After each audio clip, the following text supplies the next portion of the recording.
Sunny Hostin never stops ripping on the cops. View co-host Sunny Hostin says she introduced her son to the police ahead of time so they don't harass him for jogging in her all-white neighborhood. Roll it, Elvis.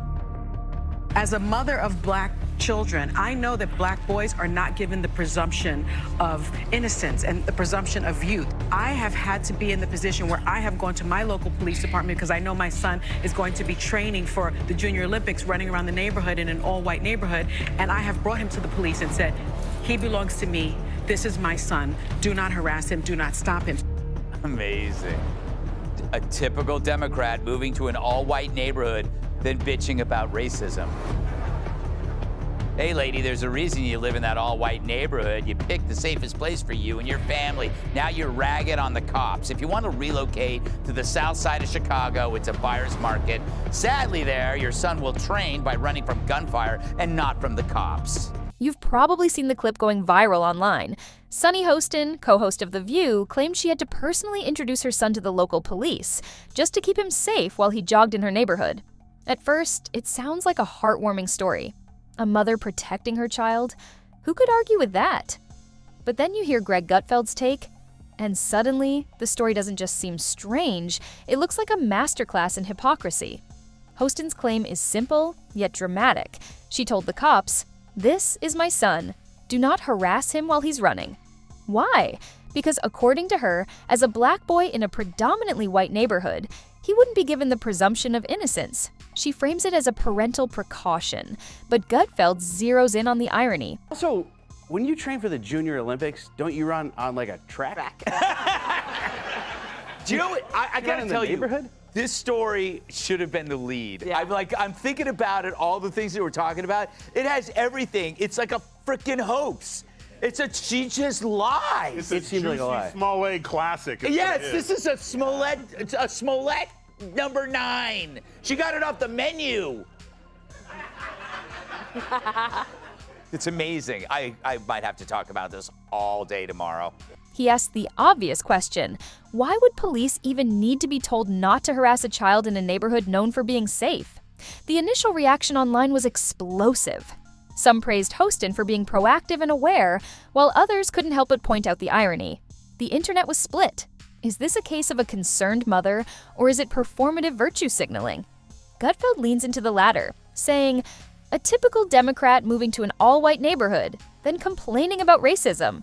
Hey, lady, there's a reason you live in the safest area you could find for your family. The statement lands hard because it mixes biting critique with comedy, a combination that keeps viewers hooked. Then comes the skepticism. Gutfeld isn't shy about questioning the story's credibility. He and his co-hosts dissect it piece by piece. The neighborhood isn't all white, police aren't constantly roaming streets looking for joggers, and Junior Olympic training usually happens on tracks, not random sidewalks. Comedians and critics online have poked fun at the scenario, comparing it to over-the-top skits. She is feeling guilty about being a successful black lady who lives with white people, so she has to play. Hold on. Yeah. Successful slave-owning black woman. Get it right. Yeah, Gutfeld. slave owned. Her ancestors owned Yes. slaves. So she has to play up this like I am a target of oppression, so she can remain on a credentialed level with other blacks. No, stop it, Greg. She was lying through her teeth. Greg. She's full of. The cops are just in a group sitting around drinking coffee. Hey, police, this is my kid. You see him running around, you leave him alone, or you got to deal with me.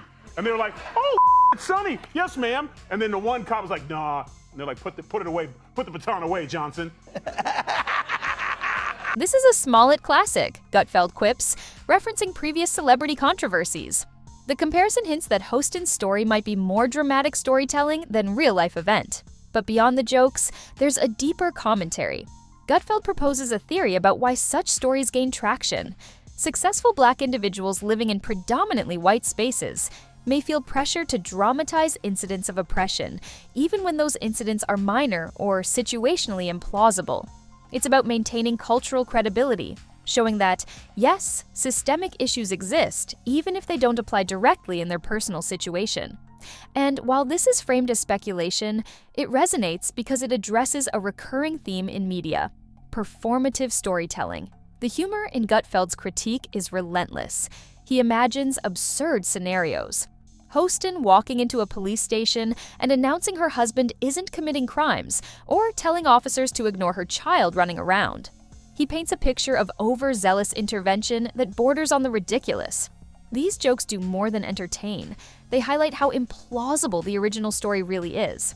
Each laugh doubles as a nudge for viewers to question the narrative. And it gets better. The clip shows how even Gutfeld's co-hosts get caught up in the absurdity.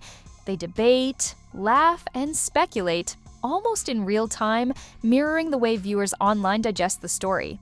One co-host points out, "She doesn't even live in an all-white neighborhood," while another jokes about the Junior Olympics being held on city streets instead of tracks. The audience is drawn into this rhythm of fast-paced critique, humor, and incredulity. It's a formula designed to maximize retention. Each line brings a new perspective, keeps viewers guessing, and teases the next punchline or revelation. Next comes the critical fact-checking, which is subtle but impactful. Gutfeld layers and contradictions. Hostin's neighborhood demographics, the logistics of Junior Olympic training, and the implausibility of cops needing explicit instructions to avoid a child. These points build the case that the story may not be fully true, or at least significantly exaggerated. Rumors online amplify this speculation. Fans debate endlessly. Was this a parenting moment blown out of proportion, or a deliberate exaggeration for media attention? By presenting both sides, the script keeps viewers engaged while avoiding definitive claims, perfect for YouTube retention and avoiding controversy. The broader cultural commentary is where the story really hits. It's not just about Hostin or Gutfeld, it's about celebrity narratives, media framing, and how stories are consumed. Gutfeld's critique exposes a larger pattern. Public figures tell personal stories that gain viral attention, while the reality is often far more mundane. By highlighting absurdities, he encourages viewers to question the story's authenticity and reflect on the media environment that amplifies it. By the time the discussion wraps up, the audience is left with multiple layers of insight: an apparently outrageous claim, comedic dismantling, investigative skepticism, and social critique. Gutfeld's segment works because it combines entertainment with analysis. He doesn't just mock the story, he contextualizes it, showing how privilege, perception, and media narratives intersect in ways most viewers don't notice. Ultimately, what emerges is a portrait of Hostin caught between platform, audience, and narrative. She becomes a symbol of a media culture obsessed with drama and moral posturing. Gutfeld's take is clear. The story tells us more about Hostin, and those who repeat her tale, than it does about actual events. And for viewers, it's impossible not to reflect. How many other viral outrages are crafted with a similar mix of truth, exaggeration, and performance? Stories like this are perfect for YouTube audiences.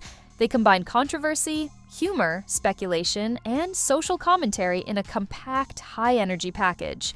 Viewers keep watching because each section promises something new: another joke, a deeper critique, or a surprising contradiction. And by the end, they're left thinking, laughing, and debating long after the video ends. That's retention gold. So next time you see a viral celebrity story, remember this one: a mother, a neighborhood, a jog, and a media firestorm. On the surface, it's a tale of parental care. But look closer, and it's a masterclass in perception, privilege, and public narrative, perfectly dissected by Greg Gutfeld. And in true Gutfeld style, he didn't just criticize Hostin, he exposed a hypocrisy wrapped in comedy, skepticism, and social observation, giving viewers the ultimate mix of entertainment and insight. At the end of the day, the lesson is simple but powerful. Question what you see, dig deeper than the headlines, and remember that sometimes the story isn't about events, it's about the story itself. And in this case, Greg Gutfeld made sure that story was unforgettable.